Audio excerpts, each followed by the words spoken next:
Welcome to Small Ship Cruise Talk, a show where we share insider tips and first-hand experiences about this outstanding, yet lesser-known form of travel. We are passionate about sharing our knowledge about river cruises, expedition, yacht, and barge cruises, so you are informed when it comes to choosing your own vacation experiences. We're your co-hosts, Dan and Mikkel, and we are your cruise experts and the co-founders of Sometimes Sailing, a website that focuses on small ship cruising. We cruised on AmaMagna, which is a very special ship with AmaWaterways. And the reason it is special is because it is double the width of a usual river cruise ship that sails on the Danube River. There's only 2 of these kinds of ships that we know of. One is with AmaWaterways, and we will reveal what the other cruise line is that has one of these during the episode. But before we get into the podcast, I wanted to read a 5-star review that we are so grateful for. BYB says, "So informative. I didn't realize how incredible small ship cruising could be until I found this podcast. The more I listen, the more I realize this has to be on my travel agenda. I love Dan and Mikkel's dynamic and hearing their clear expertise in this mode of travel. I'm hooked." Well, we really appreciate all our reviews, especially those 5-star ones, but we welcome all your feedback. And please keep rating the podcast and listening and following along as we discuss small ship cruising. With that, let's get into today's episode, which is a special broadcast that we recorded on board AmaMagna in our stateroom. So if you want some visuals to go along with the audio, if you are just listening to the audio right now, please know that all our episodes can also be found with video, so you can see our lovely faces and the faces of our guests on YouTube. It is at Sometimes-Sailing on YouTube. Let's get into it. We are on the last day of our AmaMagna trip with AmaWaterways on the Danube, and thought it was the perfect time to recap about our experience. It is our first time on this ship, not our first time with AmaWaterways, and discuss our impressions, the pros of sailing on here, maybe some of the cons, depending on what kind of traveler you are, and familiarity with river cruising. Let's dive into it. So what are some overall first impressions? But since it is a double wide river cruise ship, there's only, 2 on the Danube? Yeah, we know, sure. And everything is big. The space really matters. Yeah. That's what stands out to me. Like immediately when we got on the ship, the lobby was much larger, and the hallways, it feels like a hotel hallway. And yeah, more so like what you would experience going down a landside hotel. Yeah. So you forget pretty quickly that you're on a river cruise ship. Yeah. And because rivers rarely have any sort of motion in the sense of an ocean ship, you're like, oh my God, am I in a hotel on land? And you're like, no, it's floating. But yeah, the double wide is really interesting to me. And I think it's kind of an interesting experience being with some other passengers that we were talking about, some ocean cruising, and comparing some of this to what you would have on an ocean ship.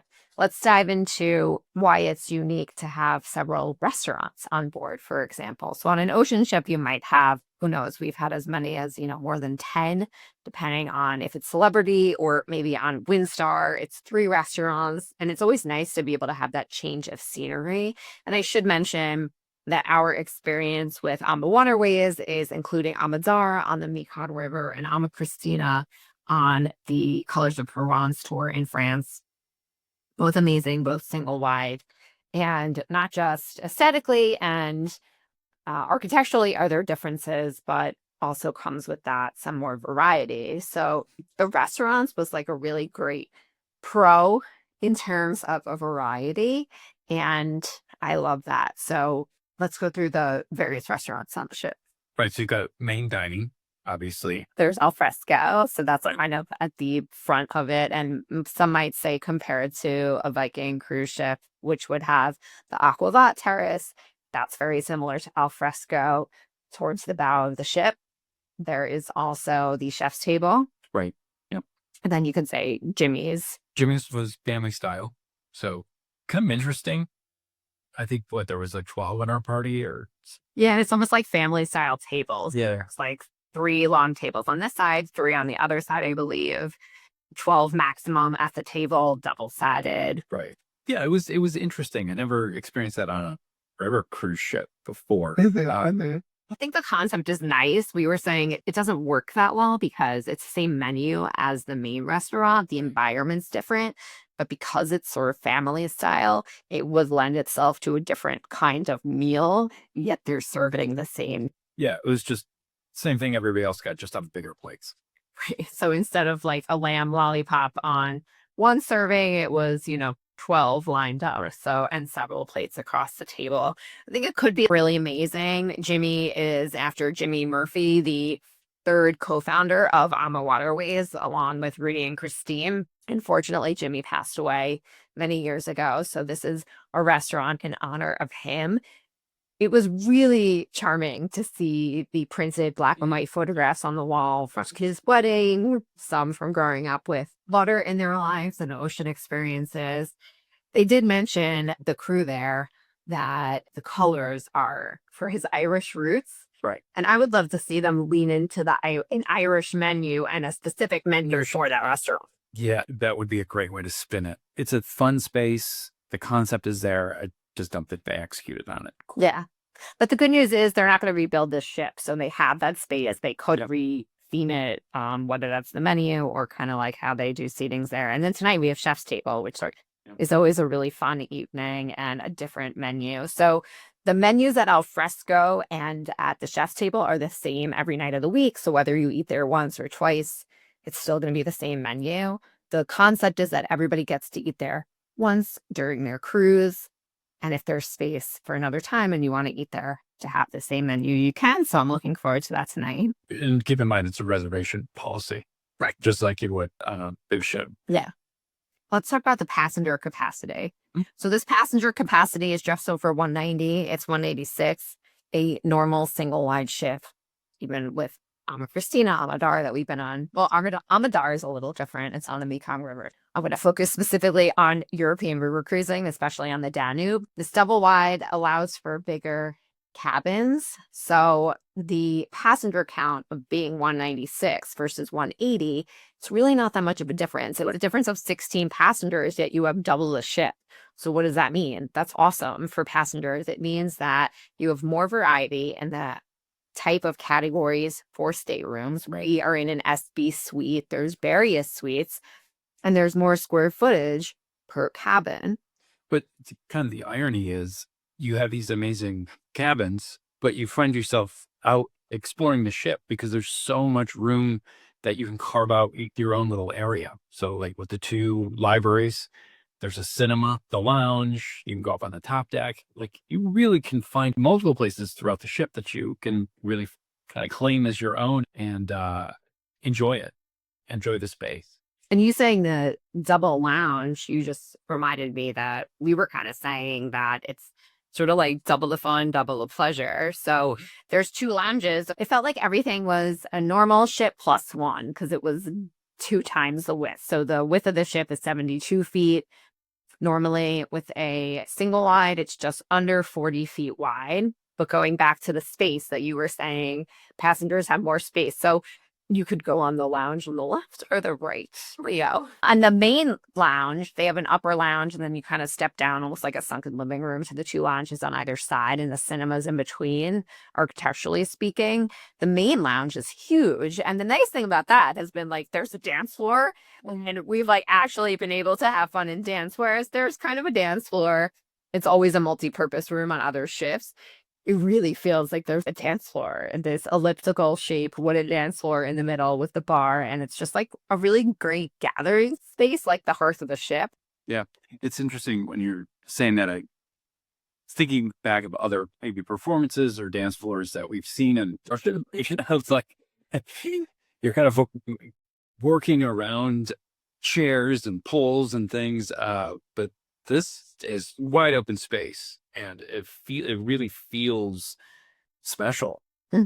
Yeah, it does feel special. And then you also alluded to the top deck, and this ship has something really special that, well, two things I think are special Yeah. that other ships don't. The pickleball court, of course, you have to mention that because it's very unique.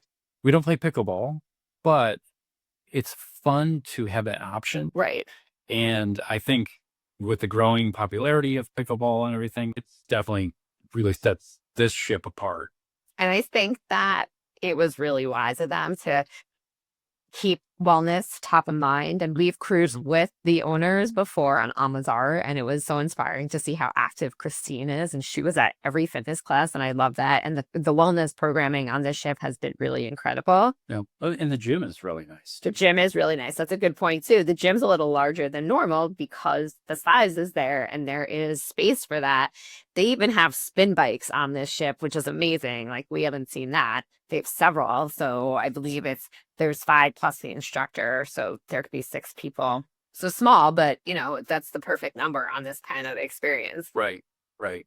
And then the other thing up top is the pool with a hot tub in it. It's very pretty, actually. Yeah. It's very pretty. It's very attractive. It especially looked nice this morning as we sailed into Budapest. That was so picturesque. We were so lucky to have blue skies and sunshine. Yeah. It's really a well thought out space up there. But you've got the covered areas which most river cruises have. And then kind of this like sunken down space up front by the bridge. Yeah, with the lounge. Yeah, that feels very kind of intimate. When we sailed out of Vienna last night, I went and sat there, and you get such great views, and you feel like, hey, the captain's literally right behind my shoulder, and we're in this together. Oh, that was the other cool thing when I went to say hi to you, and it was too cold. I admit, I had to go inside. It started drizzling. It was a little windy, so I went inside. But I did notice how spacious the bridge is. And speaking of AmaMagna, everything's magnified. There's a double wide bridge essentially in there. It felt very spacious. It almost felt like ocean shippy. And let's talk about this. Is bigger better for river cruising? Speaking of comparing it to an ocean ship. The way I look at it is it's an interesting stepping stone into river from ocean. It's something that you're not sure that you're going to like, or you feel like you're going to get bored. This ship has more amenities, more restaurants, more options, and more places to call your own. So I think it's a nice bridge if somebody wants to get into river cruising. Yeah, from ocean cruising, I think it's great for people that want to, like you said, bridge, like in a funnel. If we're going from bigger to smaller, go down funnel into the smaller ships. I think that it's a really nice, attractive product for that person that's looking for more options on the ship, and even more at its simplest form, more venues, more space, perhaps. I think with the pros always comes some cons. So some drawbacks could be that there's not a lot of these double wide ships. There's currently Riverside Mozart with Riverside Luxury Cruises and AmaMagna with AmaWaterways. And I can envision a world where, of course, as more river cruise ships are on order, Celebrity is coming into the mix soon in a couple of years. They just announced that recently. I could see, of course, other people are going to do this, but right now it seems like it's the outlier. And, while it's great, it also is not something to be expected for most of the river cruise experiences. And along with that, because the rivers have constraints, and that's why the ships are the size they are, we just did the Douro River in Portugal, and those ships are even smaller. So it is a good gateway into river cruising for people that are used to bigger ships. However, it's not the norm. Most of the ships are even smaller. Yeah. And that's something we love about river cruising. We love the intimate ball feel. We don't need a casino. It's always nice to have options, but bigger isn't always better in that regard. And, as our podcast is Small Ship Cruise Talk, because size matters, we're not saying one is better than the other. It's really based on your preference, and there's a river cruise for everybody, but it is something to consider. We don't want to do any false advertising either, as the cruise lines don't, that the expectation for river cruise ships is normally a smaller vessel. Right. Yeah. And understanding that coming into it, or maybe that's the reason why you want river to begin with, because you want something smaller. Yeah. And another thing that comes with that and the size is that AmaMagna can't cruise the entire length of the river because of the size. So your itineraries might be more limited. So this is great for somebody that wants to try out river cruising, coming from a bigger ship perhaps, or maybe it's just at the price point and the itineraries work and you want to go to the cities that it's hitting up, that kind of thing. Yep. But also you're going to be more limited in the itineraries that you have choices from because of the size of the ship. Yeah. Yeah. It makes a difference, but it's just a preference. Yeah, preference. At the end of the day, it's like, what kind of experience do you want? Yeah, yeah. I think of the other Ama ships and the gorgeous staircase on those more traditional river cruise ships that they have. And also they always have such a beautiful elevator. And they have that here. They have the double-sided staircase in a different way. Yeah. And I've enjoyed that. And like you said, it's not better or worse. It's just different. So aesthetically, it's kind of different than AmaWaterways traditional river cruise ships. Right. It's definitely got its own feel. Yeah. To the river. We have to. So some final thoughts about AmaMagna and the highlights and all of that goodness with river cruising. Would you do it again? What's your final thoughts on, would you go on AmaMagna again? Yeah, I thought it was really enjoyable. And personally, what I liked about it is there's so much space that you can work in the library or in the lounge. Usually, as soon as you open your laptop, like somebody starts talking to you and you get in a conversation, you get nothing done. But here I was able to carve out a little bit of time and to really do some deep thought and some work. And I enjoyed that quite a bit. Also, I just thought the amenities were great. The gym is just beautiful comparatively. Like I've worked out in some places that feel like a closet. I'm on a cruise ship. And I'd be able to breathe. It's like where you're literally doing reps. It's all glass, so you still can interact with the river and see things. See the views. There's been a few that I kind of in the basement, and you're working out, and it's even a sliver of light, or So I like that, and yeah, overall, I just thought it was a fantastic experience. Oh, I can't let this podcast episode end without mentioning, because you brought up the gym and naturally think sweating and sweaty clothes. There is guest laundry on this ship. You can send your laundry out, but you can also go do the laundry yourself, which we really like. If you're traveling and doing carry-on only, or you're going to be here for a pre or post-cruise extension, whether you do it on your own or with a river cruise, the guest laundry is like, it's like butter. Right. It's so nice to be able to have that. We bring our dryer sheets. We bring our dry sheets for the detergent that we always travel with, the eco-friendly ones. And they do have some, but actually when we went, they were out of the detergent and everything. So it was great that we had it and didn't have to ask for it. But that was awesome too. So definite, perks overall. I would for sure cruise on this again. I am also grateful that there's other itineraries and other ships that can go to other regions. But I think that it is an awesome play in the river cruise industry to have more variety. So yeah, overall, great ship. So thanks for chatting about it as always, and looking forward to more small ship cruise talk in the future.